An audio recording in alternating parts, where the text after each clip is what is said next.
Metro സർവീസുകൾക്ക് കൂടുതൽ പണം കണ്ടെത്തുന്നത് അത് എല്ലാ മാസവും 1-ാം തീയതിക്ക് 15-ാം തീയതിയും പുതുക്കുന്നതാണ് ഈ വാണിജ്യ പെട്രോളുമായി ഇന്ധനവുമായി ബന്ധപ്പെട്ട എല്ലാ കാര്യങ്ങളും. പാചകവാതകമായിരുന്നാലും പെട്രോളുമായി ബന്ധപ്പെട്ടായിരുന്നാലും തന്നെ ഇതിപ്പോൾ അഡ്മിനിസ്ട്രേറ്റഡ് പ്രൈസ് മെക്കാനിസം ഇപ്പോൾ ഇല്ല. അതായത് സർക്കാരിൻ്റെ നിയന്ത്രണത്തിലല്ല ഇപ്പോൾ വില നിർണ്ണയം. അത് എണ്ണ കമ്പനികളാണ്.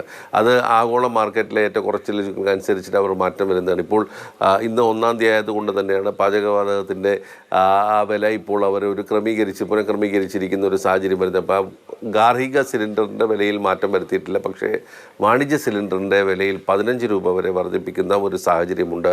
ഇപ്പോൾ കേരളത്തിൽ 1781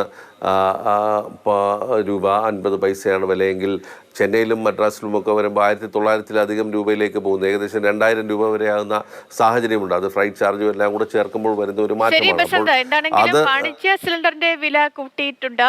അപ്പോൾ അതിനൊപ്പം തന്നെ ബജറ്റ് പ്രതീക്ഷ അത് വാനോളമാണ്. ഈ പറഞ്ഞതുപോലെ തന്നെ ജനപ്രിയ പ്രഖ്യാപനങ്ങളൊക്കെ എന്താണെങ്കിലും ബജറ്റിൽ ഉണ്ടാകും. അപ്പോൾ അതിന് വേണ്ടിയിട്ടുള്ള ഒരു കാത്തിരിപ്പ് കൂടിയാണ്. ഇനി എനിക്ക് തോന്നുന്നു ധനമന്ത്രി നിർമ്മലാ സീതാരാമൻ ഈ ഉടൻ തന്നെ വസതിയിൽ നിന്ന് പുറത്തേക്ക് വരും. ഇനിയിപ്പോൾ ഈ ഗവർണറല്ല രാഷ്ട്രപതിയെ ബജറ്റ് കാണിക്കുന്ന ഒരു ചടങ്ങ്, ഒരു കീഴ്വഴക്കമൊക്കെ ഉണ്ട്. അപ്പൊ ഇനി അതിലേക്കൊക്കെ കാര്യങ്ങളൊക്കെ കടക്കുന്ന ഒരു സമയം കൂടി എത്തിക്കൊണ്ടിരിക്കുകയാണ് എന്നാണ് എനിക്കിപ്പോൾ മനസ്സിലാകുന്നത്.